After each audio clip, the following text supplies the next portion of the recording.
Hey everybody, Mark from Northeast Bass Fishing. How is everybody doing? Here's some clips from a recent trip I believe last Tuesday when I went out. Finally got everything edited together here, and I actually have both cameras going. So I have a front view and a back view, which will make some of these fish catches pretty cool. And this was my first fish of the day, which I did a terrible job of showing the fish to the camera. I just kind of caught them and took a picture of them and threw them back, but I was just throwing that robo worm Ned, which if you guys follow my channel, you know has been great for me the last month. And it's just been a great Ned bait for me. So I've been throwing it a lot and catching a lot of bass with it. So this was my first keeper of the day.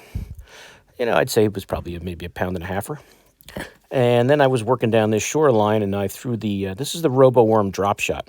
That straight tail worm, that 4.5-inch straight tail worm. I was throwing other things. Nothing much was going on with the Ned. And then I got around this kind of somewhat of a point, threw the drop shot out, and caught this decent one here on the you can see that straight tail worm there, that rebarb hook, nice largie. This is probably the coolest bite of the day. Now from this angle, you can see all the pads and everything, and there's kind of a little channel that goes back at the end of the lake here. And so I'm throwing that horny toad, and this view is good, but when you see the far view, you can really see the fish track the bait. And this was, I think, no, this was not the biggest fish of the day, but this was a nice one. You'll see the bigger one later. But nice frogfish. That's that horny toad. I think that was, I forget the color of that horny toad, tree frog or something like that. It's that greenish one. But to tell you the truth, guys, any color in the horny toad that I've been using this summer has worked well. But this was a nice largie, and you can kind of see how that channel, it's a little deeper there, goes through these pads and weeds. And there's a nice one. It was a nice largie on that frog right there. And there he is. But watch this next view, and you can really see the fish come out of the from the right and track the bait. As I throw it up, you'll see the wake from the bass come out. See him? If you can see the wake right there, he's right behind it, and then he gets it. So whenever I see that, I'm always hoping that they're gonna not just turn around and go back or just keep swimming. This one hit it, and he was a good one. So here's just the other view of it, but it really looks cool when you can see him, the wake of the bass swimming out of the pads there and hitting the horny toad. So that's why I wanted to show you guys that back view from that fish. But he's a nice one. That was a nice, 3-pluser right there. So that was, this here I think is, this is one that misses it. He comes completely almost out of the water. And if you see my bait going through these weeds here, it's like scattered pads and the grass and whatever other kind of weed there. And here he totally missed it. Totally missed it. If you want to see it from another angle here. So, frog fishing is not a 100% hookup type deal. But some of the blow-ups are pretty awesome too. Sure, you want to catch every fish, but some of them just do that and miss it. And I just saw like the belly. For all I know, that was a pickerel too, but I have a feeling it was a bass. This guy gets on though. So you can see what that back area looks like at the back of the lake. It's all weeds and very shallow. I got the trolling motor propped up. I always have a little piece of wood there in the boat that I stick under the trolling motor when I'm going to go real shallow like that. But this one is not as big as the other one. But, 2-pounders even if you catch a 2-pounder in those heavy weeds, they're fun. I don't even know if he's 2 pounds, to be honest with you. He might be a pound and a halfer. But it's always fun in that heavy cover, even when it's not a big bass. But there's the back view of that catch.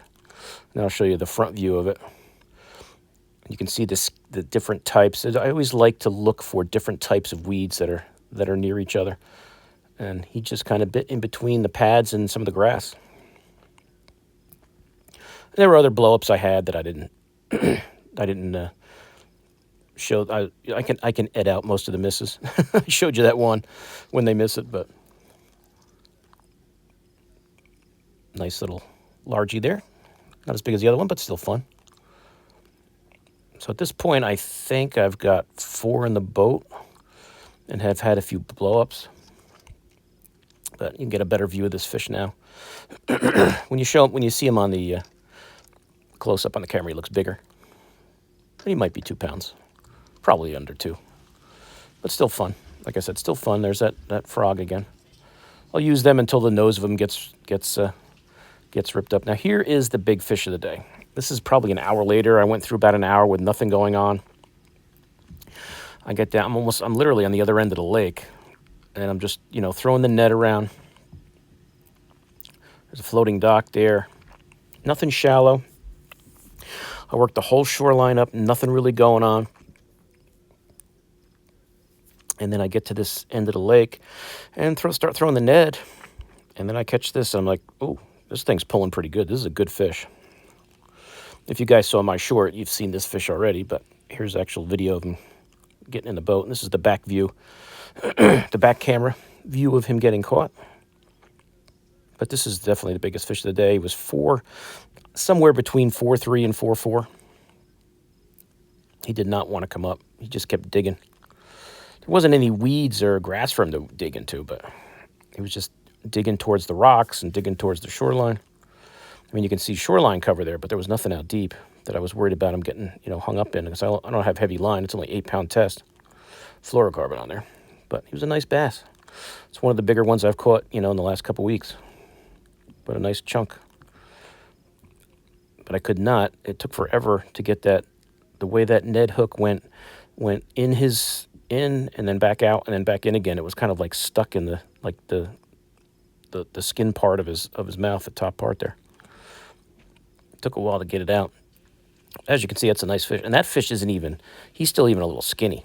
If that fish was full, he could have been a 5-pounder, but because that's a nice fish, and you can see he's still a little thin.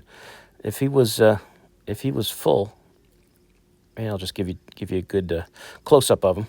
But if he was full, had a big belly, that could be a 5-pound bass.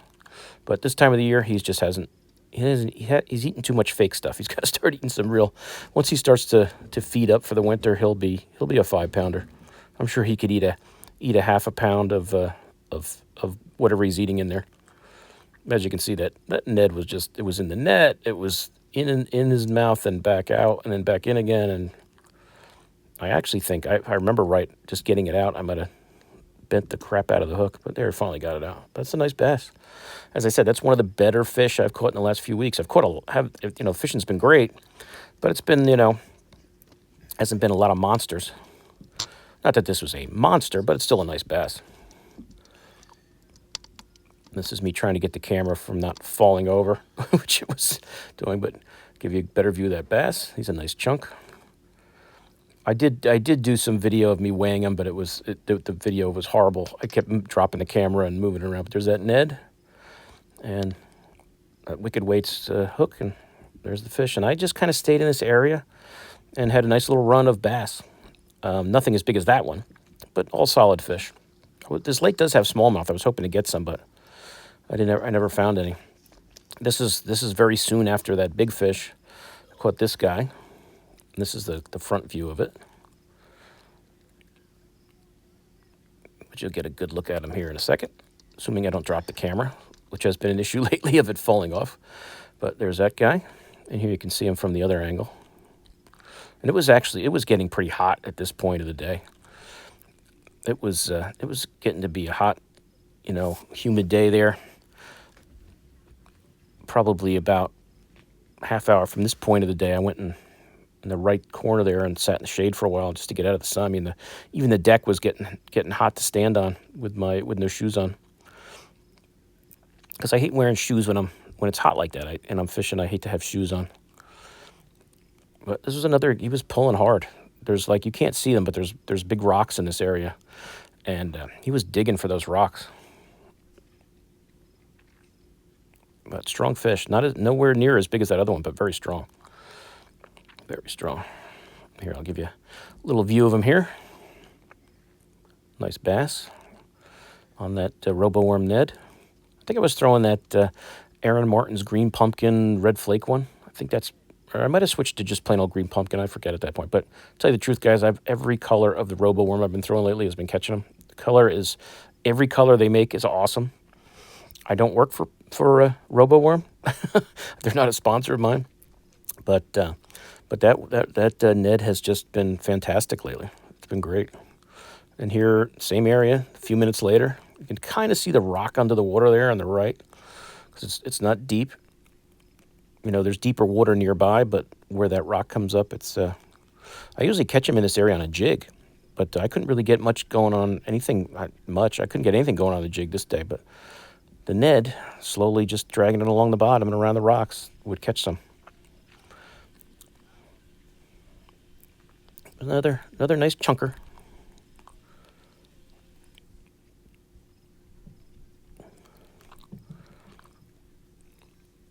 Sometimes netting them is more of a pain than it is just to try to grab them, but like I said, with that light line, I'll use the net when I can.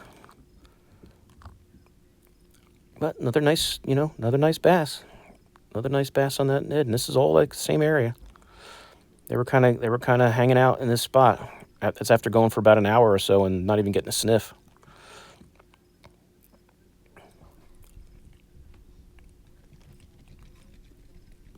Here we go.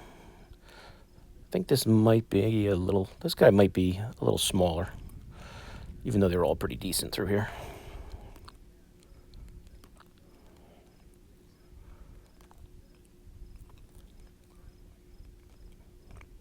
They're all strong. They were all strong fish. Just popping them up on that.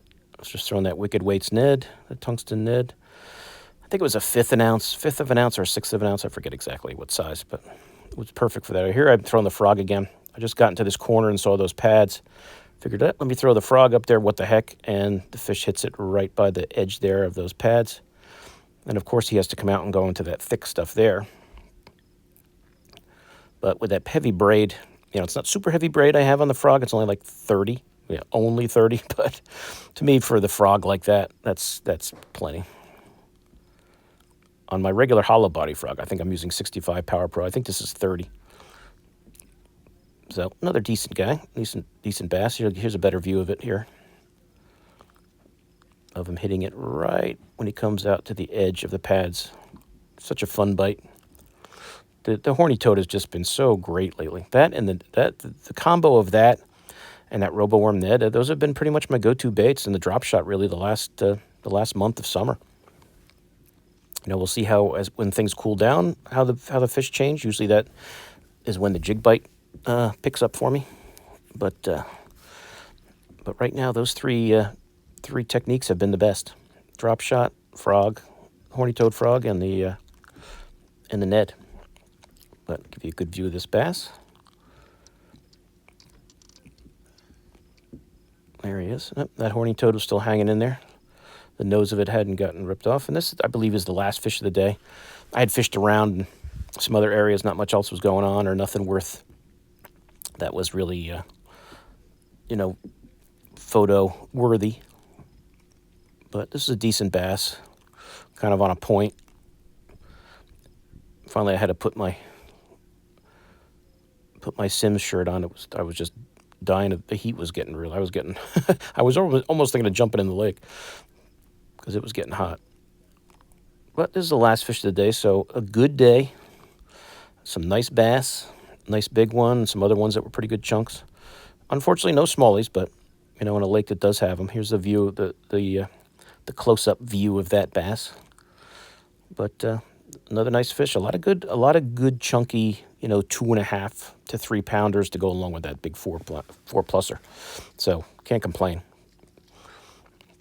Even though there were a couple lulls during the day, which this time of year, late summer, you get those times where it gets can get slow. But here's the last fish of the day.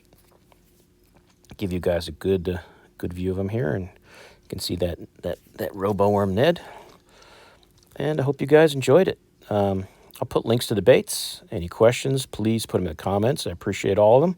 And I will see you guys soon on YouTube once I edit up some more clips. Later.